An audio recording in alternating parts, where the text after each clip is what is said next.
Nous retrouvons depuis Paris Didier Billon, directeur adjoint de l'Institut de Relations internationales et stratégiques, spécialiste des questions européennes et de la Turquie. Didier Billon, merci d'être avec nous. Depuis quelques années, on avait presque oublié la question de l'adhésion de la Turquie à l'Union européenne. Les négociations étaient presque figées, mais soudainement, sur fond de crise migratoire, Angela Merkel a remis le dossier sur la table. S'agit-il selon vous d'un opportunisme politique ou cela figurait-il déjà dans l'agenda européenne? Oh non, c'est évidemment totalement lié à la situation politique et aux défis migratoires qui se posent à l'Union européenne. Nous constatons que l'Union européenne a quelques difficultés, c'est le moins, à avoir une position commune pour gérer ce flux migratoire qui parvient du Moyen-Orient. Et mieux vaut tard que jamais, l'Union européenne comprend enfin que la Turquie est un pays indispensable pour le bon équilibre non seulement de la gestion des flux migratoires, mais pour une série d'autres questions politiques. Et comme par hasard, Mme Merkel a pris la peine de faire un voyage, une mission officielle à Ankara et Istanbul, où elle a pu rencontrer le président de la République. Alors je pense que c'est positif que les Européens prennent enfin conscience de l'importance de la Turquie et prennent conscience que sans la Turquie, il y aura impossibilité d'opérer une bonne gestion des flux migratoires et de gérer ce défi qui se pose aux États membres de l'Union européenne. Ceci étant posé, on peut quand même regretter le timing parce que la Turquie est dans une période électorale.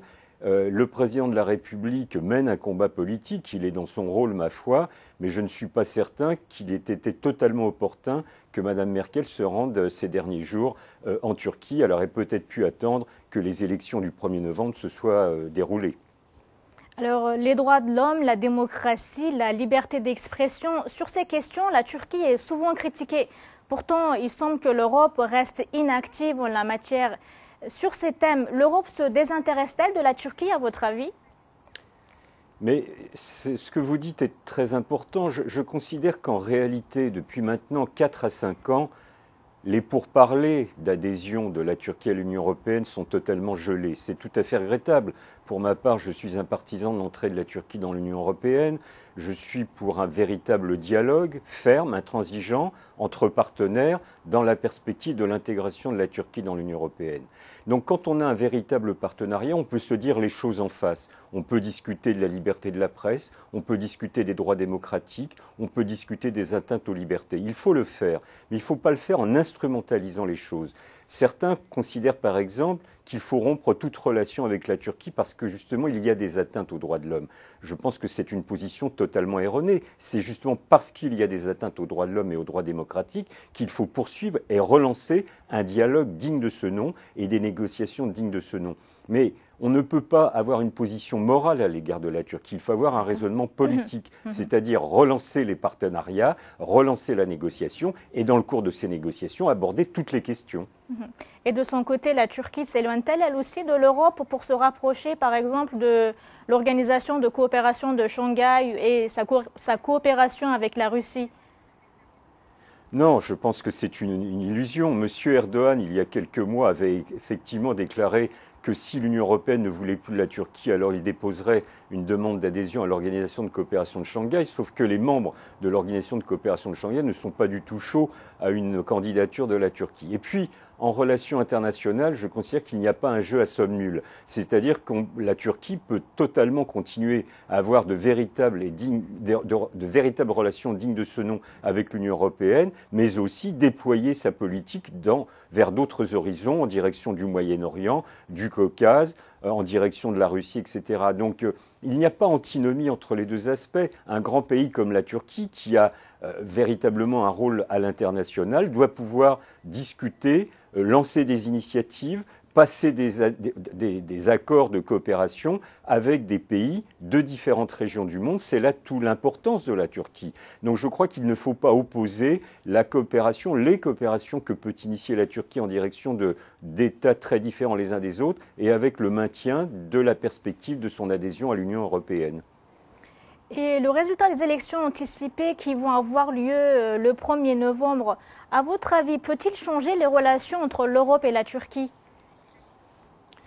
Écoutez, déjà, il faudrait connaître les résultats. Les sondages d'opinion nous donnent quelques indications, mais enfin, je préfère pour ma part attendre le 1er novembre au soir pour avoir une vision plus claire des choses. En tout cas, il semble que les rapports de force électoraux qui étaient issus des élections législatives du 7 juin dernier ne seront pas véritablement modifiés. Donc en réalité, on a perdu plusieurs semaines, voire plusieurs mois, pour aboutir quasiment au même résultat, si tant est qu'on juge ces sondages fiables.